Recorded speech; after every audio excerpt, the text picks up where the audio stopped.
나는 강진우, 67살.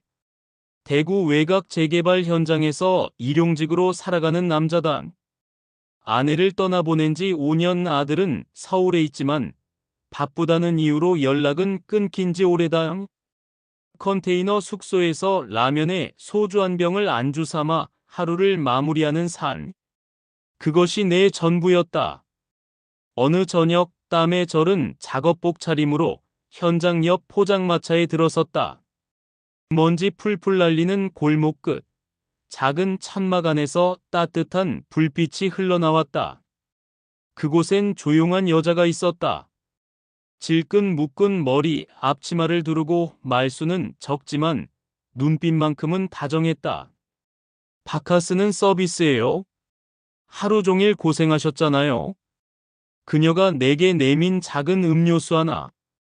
말없이 웃어주는 그 눈빛에 굳어있던 가슴 한켠이 스르르 녹아내렸다. 그날 이후였다. 나는 매일 일과를 마치면 그 포장마차로 향했다. 혼자 술잔을 기울이는 내게 그녀는 말을 걸지 않았다. 그저 고요히, 마치 내가 거기 있어도 괜찮다는 듯 옆에 있어 주었다.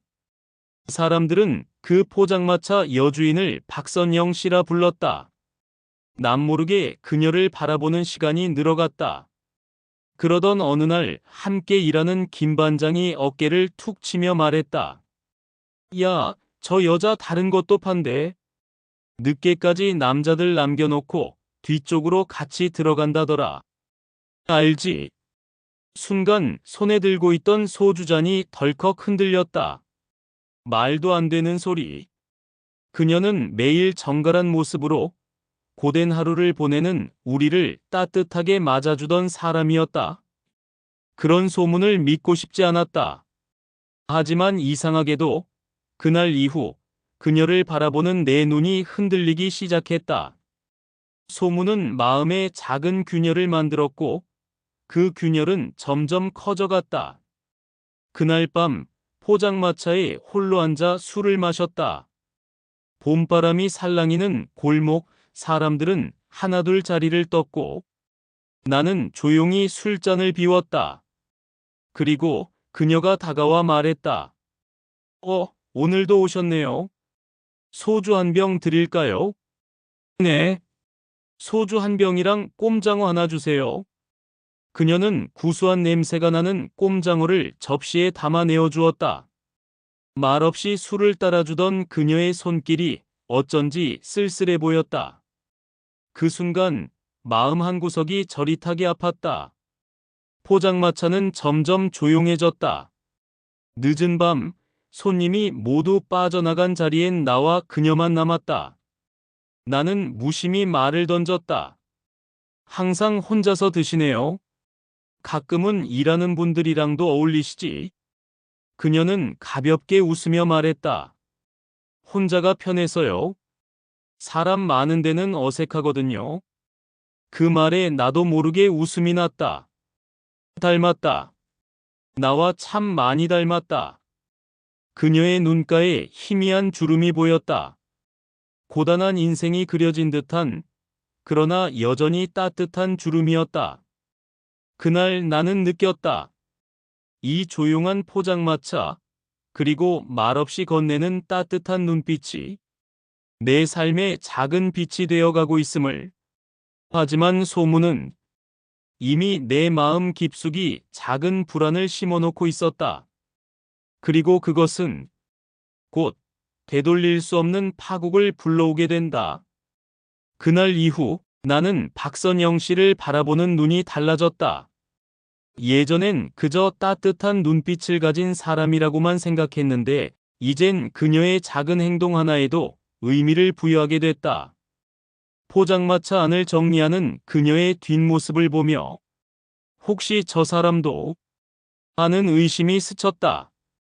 아무리 아니라고 다짐해도 머릿속에선 김 반장의 말이 지워지지 않았다. 그러던 어느 늦은 밤 평소보다 늦게 포장마차에 도착했다.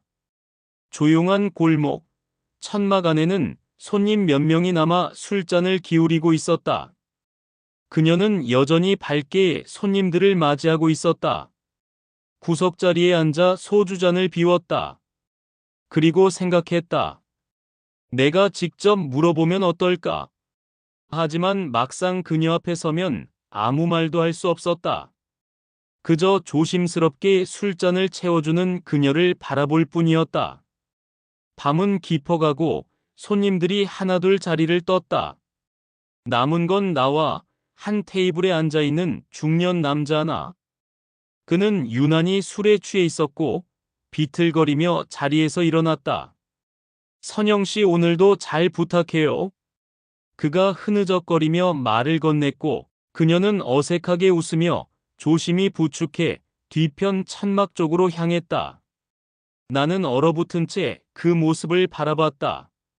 소문이 눈앞에서 현실이 되어가는 것 같았다. 설마 진짜 그런 거였던 건가? 소주잔을 내려놓고 천천히 자리에서 일어났다.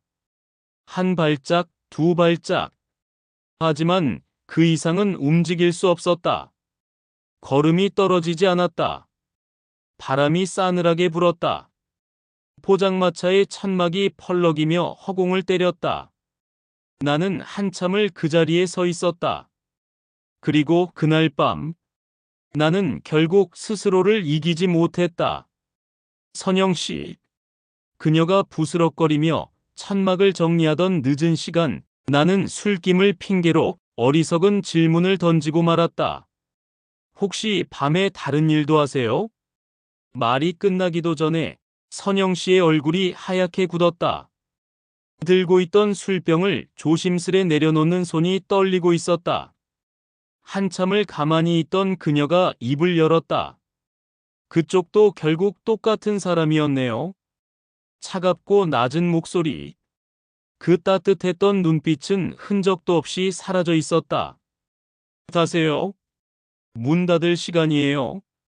그녀는 등을 돌리고 천막 안으로 사라졌다.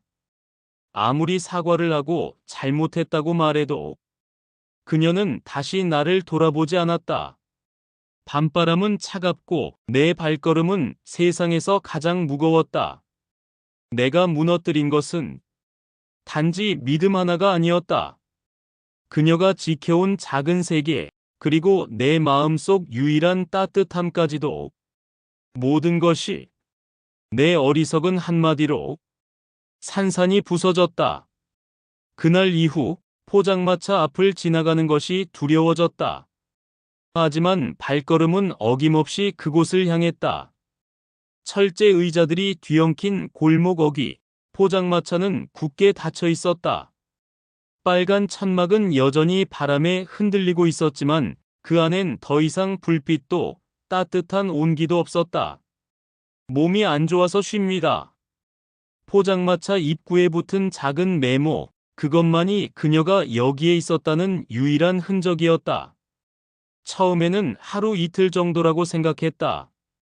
며칠 쉬면 다시 돌아올 거라고 믿었다. 하지만 사흘이 지나고 일주일이 지나도 그곳은 열리지 않았다. 포장마차 없이 퇴근길을 걷는 것은 생각보다 더 깊은 허전함을 안겨주었다. 세상이 더 쓸쓸하고 더 차갑게 느껴졌다. 일하는 동료들에게도 물어봤다. 박선영 씨, 무슨 일 있대? 하지만 돌아오는 대답은 늘 같았다. 모르겠는데. 가게 안 열던데. 그 여자 원래 좀 이상했잖아. 소문은 여전히 떠돌았다. 그리고 그 소문을 만든 장본인이 어쩌면 나였다는 사실에 나는 매일 밤 술에 취했다. 10일째 되는 날 나는 더 이상 참지 못했다. 그녀가 살고 있다고 했던 곳, 언젠가 스쳐 지나가듯 말했던 외곽의 임대 아파트 단지가 떠올랐다. 정확한 주소도 없고 전화번호도 몰랐다. 하지만 가만히 있을 수 없었다. 그날 저녁 퇴근하자마자 작업복 차림 그대로 버스를 탔다. 외곽으로 도시의 불빛이 점점 희미해지는 곳으로. 도착한 곳은 작고 낡은 아파트 단지였다.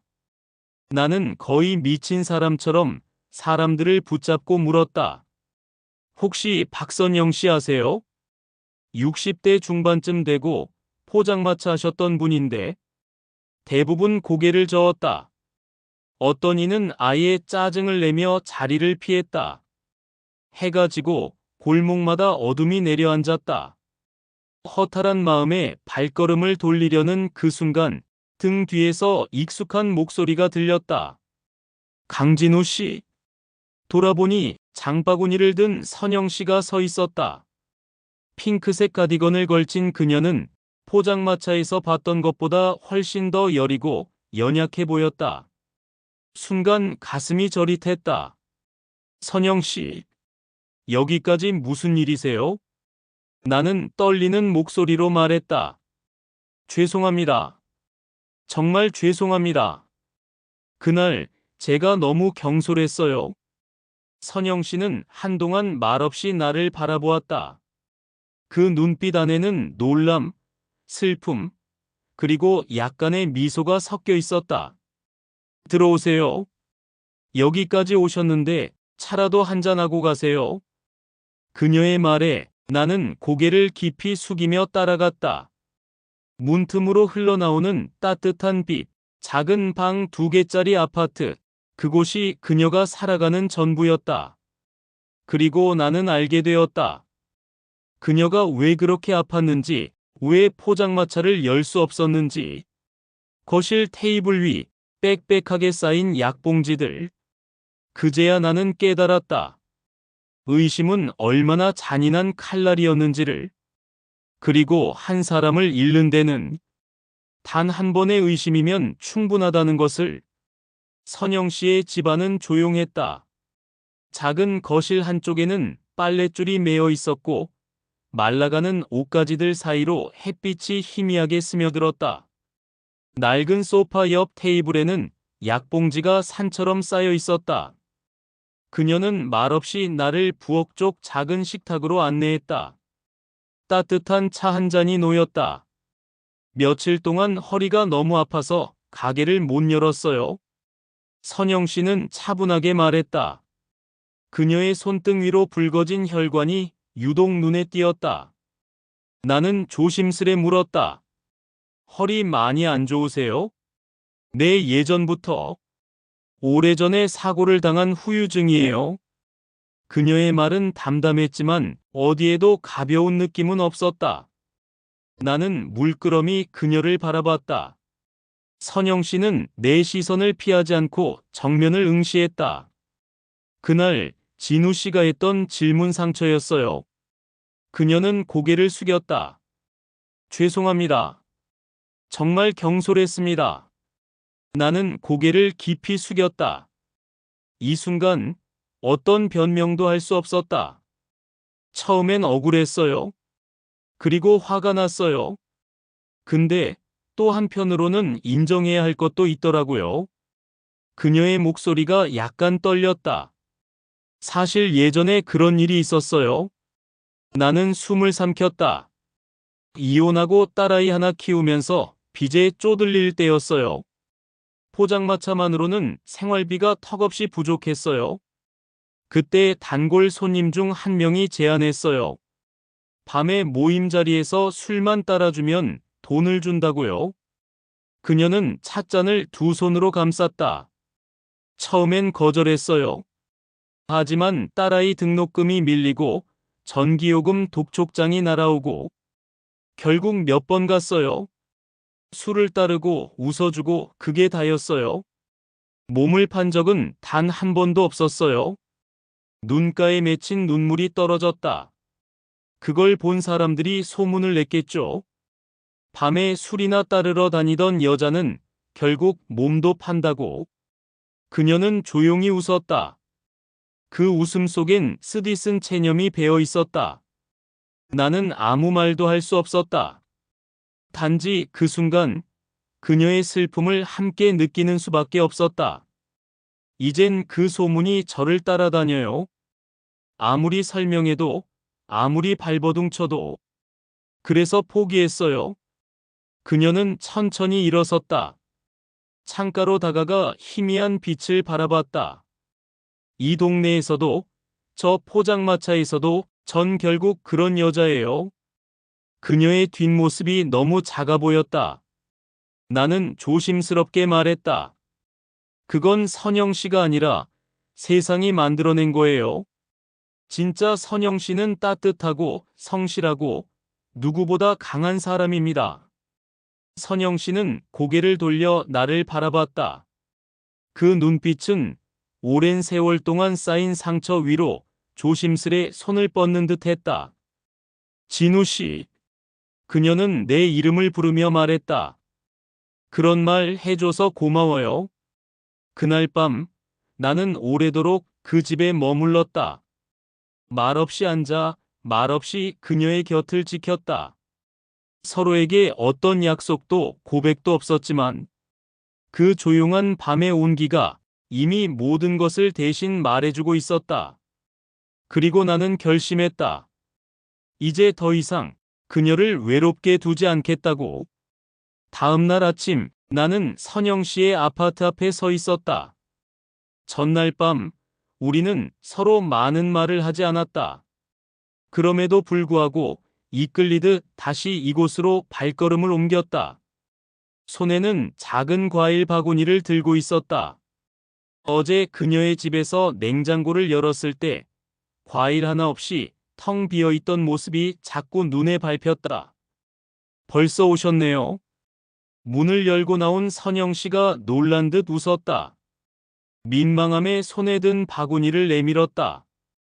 아무것도 안 사오셔도 되는데 그냥 건강에 좋으실까 해서요.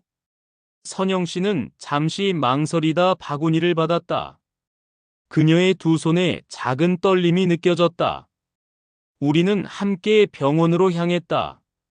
긴 복도, 기다란 줄을 따라 진료 순서를 기다리는 동안 선영 씨는 무거운 표정으로 침묵했다. 진료실에 들어갔다. 의사는 그녀의 허리 상태가 상당히 심각하다고 했다. 디스크가 악화되어 언제든 신경을 압박할 수 있고 당장 수술을 고려해야 한다는 진단이었다. 수술비가 얼마나 드나요? 조심스럽게 물은 선영 씨에게 의사는 천천히 금액을 설명했다. 그녀의 얼굴이 점점 창백해졌다. 병원을 나와 버스를 기다리는 정류장에서 선영 씨는 작은 목소리로 말했다. 지금 형편으론 어렵겠네요. 나는 무슨 말이라도 하고 싶었다.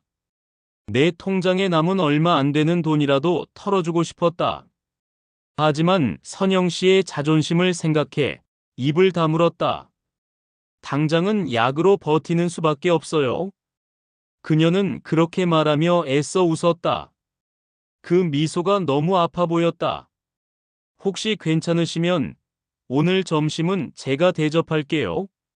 나는 무심한 척 말했다. 김치찌개 잘 끓입니다. 선영 씨는 살짝 웃으며 고개를 끄덕였다. 진우 씨 요리도 하세요? 아내가 아팠을 때 배웠어요. 어설퍼도 이해해 주세요. 그렇게 우리는 함께 시장에 들렀다. 대파 한 단, 묵은지 한 포기, 두부 한 모. 조심스레 장바구니를 채워갔다. 선영 씨는 까다롭게 물건을 골랐다. 조금이라도 신선한 것, 조금이라도 싱싱한 것. 그녀의 손끝에서 삶을 포기하지 않은 사람만이 가질 수 있는 신중함이 느껴졌다. 아내도 그랬어요. 장 볼 때 꼭 다 따져보고 비교하고 그랬거든요. 나는 장바구니를 들고 걷다 말없이 웃었다. 많이 사랑하셨나 봐요. 네. 그런데 살아있을 때는 제대로 표현하지 못했어요. 선영 씨는 나를 바라보았다. 그 눈빛엔 말 없는 공감이 깃들어 있었다. 아파트로 돌아와 나는 허둥지둥 부엌에 섰다. 냄비에 육수를 붓고 묵은지를 송송 썰어 넣었다. 진우 씨, 꽤 능숙한데요? 유튜브 덕분입니다. 김치찌개가 보글보글 끓기 시작했다. 구수한 냄새가 작은 거실을 가득 채웠다. 와, 정말 맛있네요. 선영 씨가 첫 숟갈을 뜨며 감탄했다. 진짜예요? 거짓말 아니에요? 나는 멋쩍게 웃으며 밥그릇을 들어 올렸다. 함께 밥을 먹었다. 한 그릇, 또 한 그릇. 서로의 밥그릇을 보며 웃고 사소한 이야기들을 나눴다. 누군가와 함께 밥을 먹는 것. 오랫동안 잊고 살았던 행복이었다. 식사를 마친 뒤 우리는 함께 설거지를 했다. 그녀는 물 묻은 손으로 내 손등을 가볍게 치며 말했다. 진우 씨, 오늘 정말 행복했어요. 저도요. 우리는 마주보며 웃었다. 그 웃음 속에는 말로 다할 수 없는 위로와 감사가 담겨 있었다. 그날 저녁 선영 씨가 조심스럽게 말했다. 혹시 내일도 시간 괜찮으세요? 네, 물론이죠. 그럼 같이 공원 산책할래요? 나는 대답 대신 고개를 끄덕였다. 작은 부탁 하나, 소박한 약속 하나. 그것이 이렇게 큰 행복이 될 줄 몰랐다. 밤하늘엔 별이 총총 떠 있었다. 그날 밤, 나는 오랜만에 마음 깊숙이 따뜻한 꿈을 꾸었다. 그 후로 우리는 매일 아침 공원에서 만났다. 선선한 바람이 부는 길을 천천히 걸었다. 선영 씨는 아직 허리 통증이 남아 있었지만 걷는 동안만큼은 얼굴에 환한 미소를 지었다. 이렇게 걷는 거 참 좋네요. 그녀는 벚꽃이 흩날리는 길목에서 그렇게 말했다. 나는 말없이 고개를 끄덕였다. 그녀 곁을 천천히 걷는 것만으로도 내겐 세상 무엇보다 값진 시간이었다. 그러나 행복한 순간은 오래가지 않았다. 공사장에서 들려온 한마디 소식이 우리의 시간을 흔들기 시작했다. 이번 현장 예상보다 빨리 끝난다더라. 2주 뒤면 철수야. 동료가 툭 던진 말이었다. 순간 심장이 쿵 내려앉았다. 2주 후 나는 이곳을 떠나야 했다.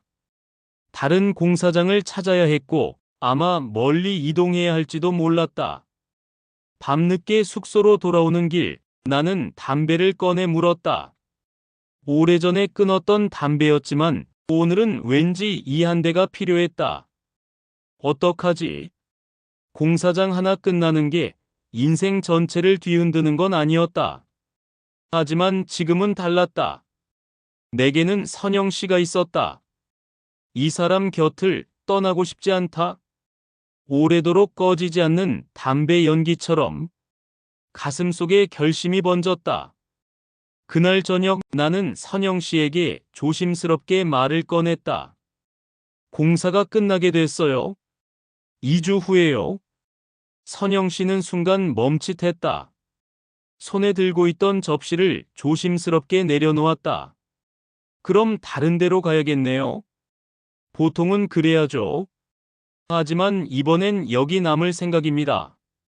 내 말에 그녀는 놀란 눈으로 나를 바라봤다. 일자리를 찾아야죠. 다른 공사장이라든가 아르바이트라도 괜찮아요. 마트든 편의점이든 할 수 있는 일 찾으면 되니까요. 그녀는 한동안 말이 없었다. 그러다 조용히 물었다. 왜 여기 남으려는 거예요? 나는 숨을 깊이 들이쉬었다. 그리고 진심을 꺼냈다. 선영 씨가 있으니까요. 그 말에 그녀는 고개를 떨구었다. 어깨가 가늘게 떨리는 것이 보였다. 진우 씨, 이제 혼자 걷고 싶지 않아요. 그리고 선영 씨도 혼자 걷게 두고 싶지 않아요. 그녀는 두 손으로 얼굴을 가렸다. 어깨가 들썩였다. 조용히 흐느끼는 소리가 들렸다. 나는 천천히 그녀의 곁으로 다가갔다. 그리고 조심스레 손등을 잡았다. 우리 같이 있어요. 선영 씨는 고개를 들었다. 눈가에는 눈물이 맺혀 있었지만 그 안에는 분명한 빛이 있었다. 그렇게 해도 될까요? 정말 괜찮겠어요?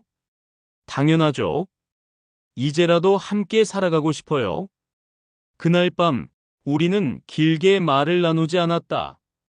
그저 서로의 손을 맞잡은 채 한참 동안 창밖에 내리는 봄비 소리를 들었다. 삶은 여전히 거칠고 앞으로 어떤 일이 닥칠지 모른다.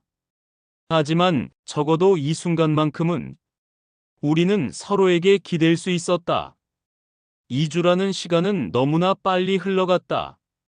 공사장 동료들은 하나둘 짐을 싸서 떠났다. 컨테이너 숙소도 하나둘 비어갔다. 나는 마지막 날 비어버린 작업장을 천천히 둘러봤다. 벽돌, 철근 먼지, 지친 땀과 한숨이 스며있던 그곳. 하지만 이제 나는 더 이상 이곳에 얽매이지 않는다. 숙소를 정리하고 작은 보따리 하나만 들고 선영 씨의 아파트로 향했다. 그녀는 현관 앞에 서서 기다리고 있었다. 조심스럽게 문을 열고 들어가는 순간 어쩐지 눈가가 시큰해졌다. 이제 이곳이 나의 집이다. 어서 오세요, 진우 씨. 선영 씨가 작은 미소로 말했다. 우리 집이에요. 나는 말없이 고개를 끄덕였다. 그 말 한마디에 지금까지 살아온 외로운 세월이 조금은 덜 아프게 느껴졌다. 삶은 여전히 거칠겠지만 서로의 손을 놓지 않는다면 이겨낼 수 있을 것 같았다. 그렇게 나는 또 다른 삶의 문을 열었다. 혼자가 아닌 서로를 지켜주는 두 사람으로 공사장을 떠나고 마트 아르바이트를 시작했다. 새벽에 물류를 내리고 정리하는 일. 몸은 힘들었지만 마음은 가벼웠다.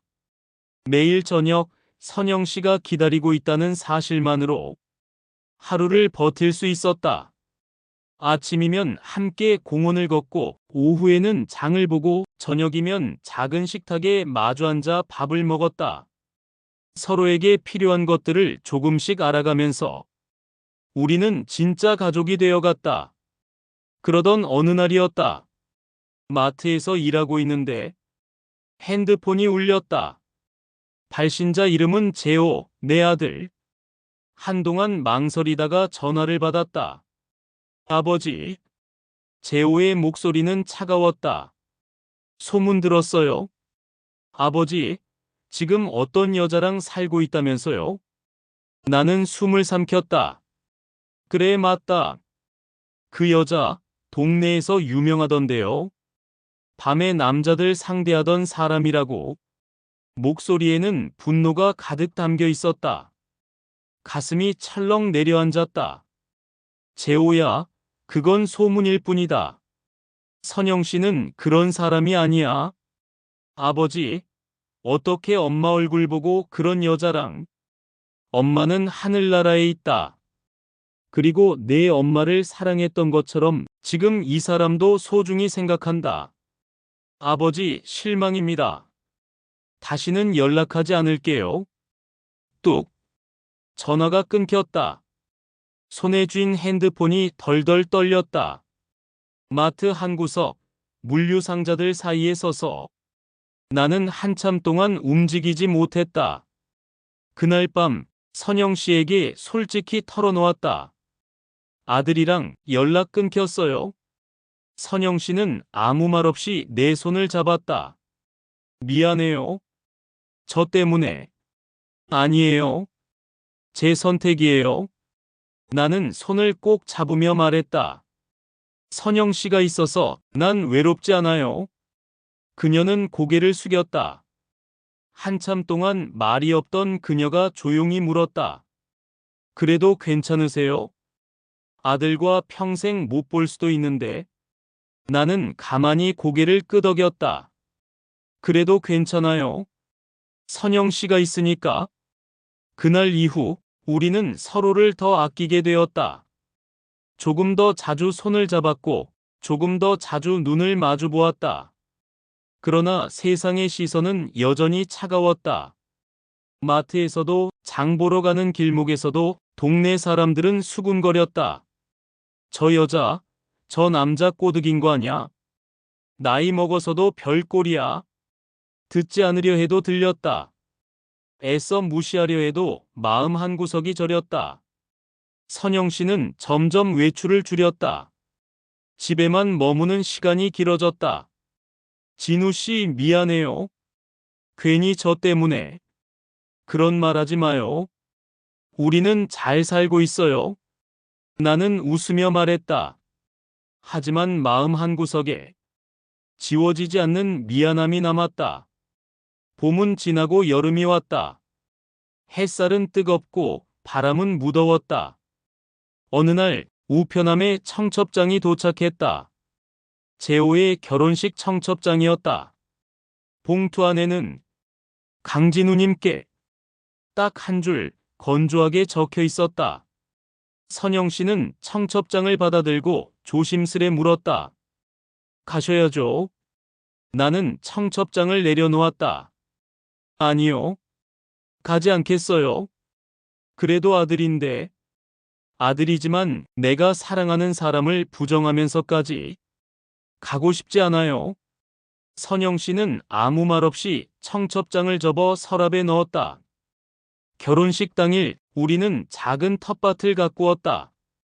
흙 묻은 손으로 씨앗을 심고 땀 흘리며 웃었다. 누군가는 비난할지도 모른다. 누군가는 손가락질할지도 모른다. 하지만 서로를 지켜주는 이 소박한 삶이 나에게는 세상에서 가장 소중했다. 결혼식이 끝난 후에도 재호에게서 연락은 오지 않았다. 어쩌면 영영 다시는 만날 수 없을지도 몰랐다. 하지만 이상하게도 가슴 깊은 곳에서 서서히 평온이 찾아왔다. 슬펐지만 후회하지 않았다. 선영 씨는 나를 위해 작은 축하 케이크를 준비해줬다. 마트에서 산 저렴한 케이크였지만 그녀가 촛불을 켜고 내게 건네는 순간 나는 세상 무엇과도 바꿀 수 없는 행복을 느꼈다. 진우 씨, 우리 앞으로도 이렇게 함께해요. 그녀가 조심스럽게 말했다. 나는 고개를 끄덕이며 웃었다. 약속할게요. 끝까지 함께. 그러던 어느 저녁 선영 씨가 조심스럽게 말을 꺼냈다. 진우 씨, 우리 이사 갈래요? 나는 놀라서 그녀를 바라봤다. 이 동네에선 아무리 노력해도 사람들의 시선이 변하지 않을 것 같아요. 선영 씨는 창밖 어둠을 바라보며 말했다. 바닷가 작은 마을로 가고 싶어요. 젊었을 때 잠깐 머물렀던 곳인데 늘 다시 가고 싶었거든요. 나는 잠시 생각했다. 익숙한 삶을 정리하고 낯선 곳으로 간다는 것. 쉬운 일은 아니었다. 하지만 곁에 선영 씨가 있다면 어디든 괜찮았다. 좋아요. 같이 가요. 선영 씨는 환하게 웃었다. 그 웃음은 오래 묵은 상처를 스르르 녹였다. 우리는 며칠 동안 인터넷을 뒤지고 부동산을 찾아다녔다. 강원도 바닷가 근처 작은 마을. 허름하지만 깔끔한 단층집 하나를 찾았다. 앞마당엔 작은 텃밭도 있었고 뒷마당으로는 끝없이 펼쳐진 푸른 바다가 보였다. 여기 어때요? 선영 씨가 묻자 나는 주저없이 고개를 끄덕였다. 최고예요. 짐은 많지 않았다. 옷 몇 벌, 주방 살림, 그리고 서로의 손. 우리는 트럭 한 대에 모든 것을 싣고 대구를 떠났다. 차창 밖으로 스쳐가는 풍경. 점점 가까워지는 바다 냄새. 내 가슴은 이상할 만큼 설레었다. 새벽녘 새 집에 도착했다. 바람이 세차게 불었고 바다 너머로 희미한 별들이 반짝였다. 진우 씨, 우리 여기서 새로 시작해요. 선영 씨는 작은 목소리로 말했다. 나는 그녀의 손을 꼭 잡았다. 네. 여기서 우리 둘이. 첫날 밤, 우리는 집안 가득 새로 산 이불을 깔고 누웠다. 아무런 장식도 가구도 없었지만 그 방은 세상에서 가장 따뜻한 공간이었다. 진우 씨, 후회하지 않아요? 전혀요. 나는 단호히 대답했다. 내 인생에 이렇게 따뜻한 시간이 있었던 적이 없었어요. 선영 씨는 가만히 웃으며 눈을 감았다. 창밖에 부는 바닷바람 소리. 낯선 집, 낯선 마을, 하지만 익숙한 온기. 그날 밤, 나는 다시 한번 다짐했다. 이 사람을 지키겠다고. 그 어떤 고난이 와도, 그 어떤 비난이 있어도 이 따뜻한 손을 절대 놓지 않겠다고. 그리고 새벽녘 꿈속에서 나는 바닷가를 함께 걷는 우리 모습을 보았다. 햇살에 반짝이는 모래사장 위로 선영 씨의 웃음소리가 흩날렸다. 바닷가 마을의 삶은 느리고 조용했다. 아침이면 파도 소리에 눈을 뜨고 밤이면 별빛 아래서 서로의 하루를 나누었다. 텃밭에는 상추와 고추, 토마토를 심었다. 땀을 흘리며 함께 씨앗을 뿌리고 햇살 아래 웃으며 물을 주었다. 진우 씨, 이렇게 흙 만지는 게 이렇게 좋을 줄 몰랐어요. 선영 씨는 매일 텃밭을 돌보며 환하게 웃었다. 그 웃음은 도시에서 보지 못했던 순수한 빛을 담고 있었다. 나는 매일 작은 마트에서 아르바이트를 했다.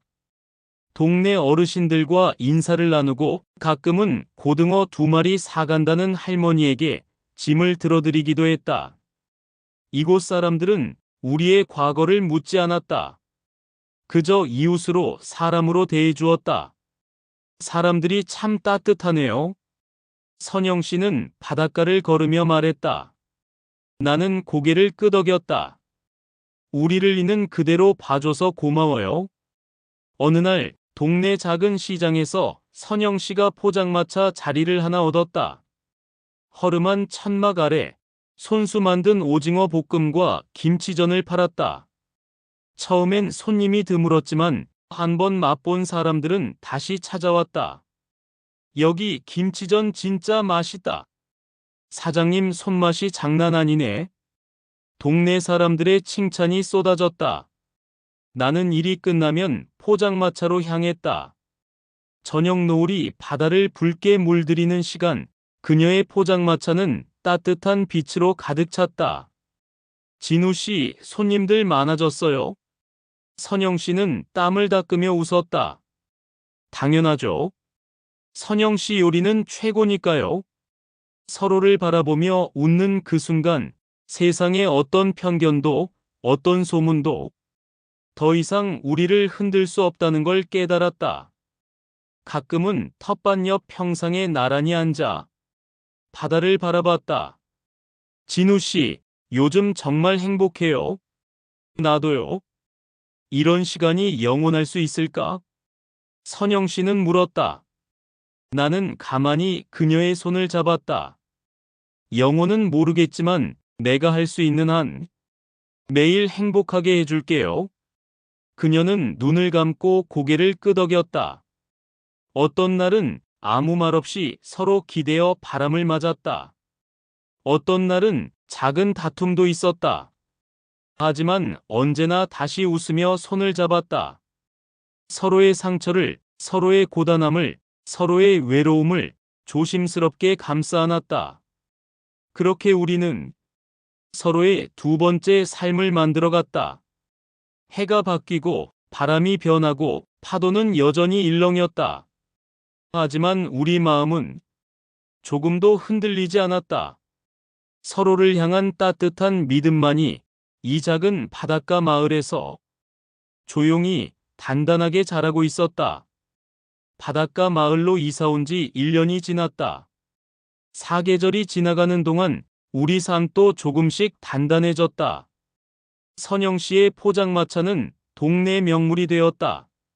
장날이면 줄을 서는 손님들이 생겼고 할머니, 할아버지들이 삼삼오오 모여 그녀의 손맛을 칭찬했다. 나는 여전히 마트에서 아르바이트를 하며 퇴근 후에는 포장마차 일을 도왔다. 진우 씨 덕분에 가게가 더 따뜻해졌어요. 선영 씨는 매번 그렇게 말했다. 하지만 사실은 나였다. 선영 씨가 있어서 내 삶이 이렇게 따뜻해진 것이었다. 어느 늦은 봄날 저녁 바다를 바라보며 우리는 조용히 앉아 있었다. 잔잔한 파도 소리, 뺨을 스치는 부드러운 바람. 진우 씨, 선영 씨가 조심스럽게 입을 열었다. 이따금 무서울 때가 있어요. 나는 그녀를 바라보았다. 이렇게 행복해도 되나? 이 행복이 언젠가 깨질까봐 무서워요. 그녀의 눈빛엔 여전히 지워지지 않은 두려움이 담겨 있었다. 나는 조심스럽게 그녀의 손을 잡았다. 선영 씨, 우리는 충분히 아팠어요. 이제는 행복해도 괜찮아요. 그녀는 조용히 눈을 감았다. 우리 정식으로 함께 할까요? 나는 심호흡을 하고 말했다. 결혼식은 못 올리더라도 우리 둘만의 약속을 해요. 선영 씨는 깜짝 놀란 표정을 지었다. 그러다 천천히 미소 지었다. 좋아요. 우리 둘만의 약속. 그날 밤 바닷가 작은 바위 위에 앉아 서로의 손을 맞잡고 맹세했다. 건강이 허락하는 한 서로를 지키자. 아플 때나 기쁠 때나 곁을 지키자. 절대 혼자 두지 말자. 그렇게 서툴고 어설펐지만 가장 진심 어린 서약을 나누었다. 바다 위로 별이 쏟아지는 것 같았다. 선영 씨는 눈가에 눈물이 고인 채 웃었다. 진우 씨 고마워요. 나야말로 고맙습니다. 우리는 서로를 껴안았다. 아무 말 없이 긴 세월의 외로움과 아픔을 다독이듯 시간은 여전히 흘렀다. 비바람 부는 날도 있었고 햇살 가득한 날도 있었다. 하지만 어떤 날도 서로의 손을 놓지 않았다. 가끔 멀리서 파도 소리를 들으며 생각한다. 만약 그때 포장마차에서 그녀를 바라보지 않았다면, 만약 그 어리석은 의심 하나로 모든 것을 포기했다면 나는 평생 이렇게 따뜻한 황혼을 맞이하지 못했을 것이다. 삶은 때로 잔인하지만 또한 때로 기적 같은 선물을 준다. 나에게는 그 선물이 선영 씨였다. 바다를 바라보며 나는 조용히 다짐했다. 남은 시간 동안 내가 할 수 있는 최선을 다해 이 사람을 지켜주겠다고. 그리고 끝없이 펼쳐진 바다처럼 넓고 깊은 사랑을 품겠다고. 황혼의 바다 위에 우리 둘만의 약속이 조용히 피어올랐다. 한 사람을 진심으로 사랑한다는 것은 세상의 수많은 시선과 편견을 넘어서는 일입니다. 강진우 씨와 박선영 씨, 두 사람은 상처투성이 삶 속에서도 다시 사랑을 믿을 수 있었고 서로를 통해 황혼의 온기를 되찾았습니다. 외로움에 지친 두 사람이었기에 함께 나누는 작은 미소 하나, 서로를 위한 따뜻한 손길 하나가 세상 무엇보다 소중했습니다. 그들은 말합니다. 행복은 거창한 것이 아니라고. 누군가와 하루를 함께 걷고 서로의 고단함을 나누는 그 순간에 진짜 행복이 있다고. 삶은 결코 순탄하지 않았습니다. 편견에 맞서야 했고 소중한 가족과의 이별을 감수해야 했으며 수많은 외로움과 싸워야 했습니다. 하지만 그 모든 고난을 이겨내고 결국 두 사람은 자신들만의 작은 세상을 만들어냈습니다. 바닷가 작은 마을, 파도 소리 가득한 그곳에서 그들은 오늘도 조용히 서로를 지켜봅니다. 사랑은 한순간의 설렘이 아니라 매일을 살아가는 용기입니다. 그리고 그 용기를 낸 사람에게 삶은 가장 따뜻한 보상을 선물합니다. 어쩌면 지금 이 순간에도 누군가는 편견을 넘어 자신만의 사랑을 지키기 위해 조용히 싸우고 있을지 모릅니다. 진우 씨와 선영 씨의 이야기가 그 모든 이들에게 작은 위로와 조심스러운 희망이 되기를 바랍니다. 감사합니다.